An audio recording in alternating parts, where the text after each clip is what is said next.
The most interesting part of my book, and really my broader research, is learning more about the sorts of people who conduct disinformation and social media manipulation around the world. And I'll give you a specific example of the 2016 US election and the Russian attacks on our electoral systems. There's this perception that the Russian attacks were conducted by hard-boiled intelligence operatives, spies of the ages past. But that's not really true.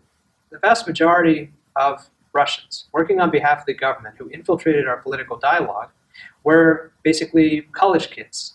They were recent graduates, humanities majors, English majors, people who've grown up steeped in American pop culture, but who for one reason or another couldn't get a good high-paying job, but wanted an interesting, creative industry in which to work in.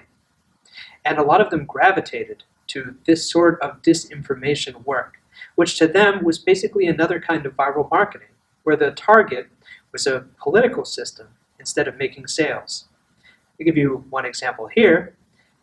There was a recent philosophy graduate. He graduated in 2014, and he, for the life of him, couldn't get a good job. But in the Internet Research Agency in St. Petersburg, he found good, fulfilling work. He'd work 12 hours a day. He'd create original content. He'd be awarded for the content that he created. And when he was asked later, after all of this had come out, why did you do it? His answer was, I wanted to get enough money for a Mazda 6. And he did.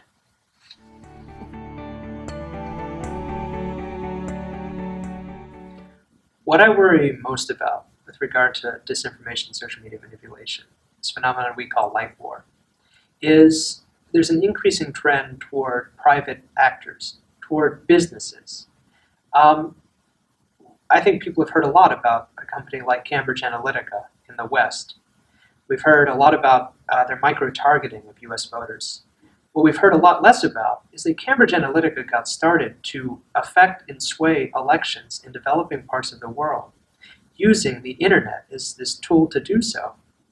Even after 2016, as the governments of the world have become more cognizant of state interference and state foreign influence, very little is being done for this boom of private companies that promise the people who hire them that they can swing elections.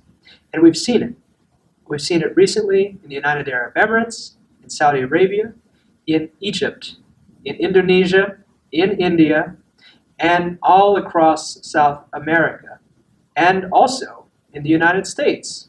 We've seen these private actors who are doing the same sorts of manipulation that was once done by state actors.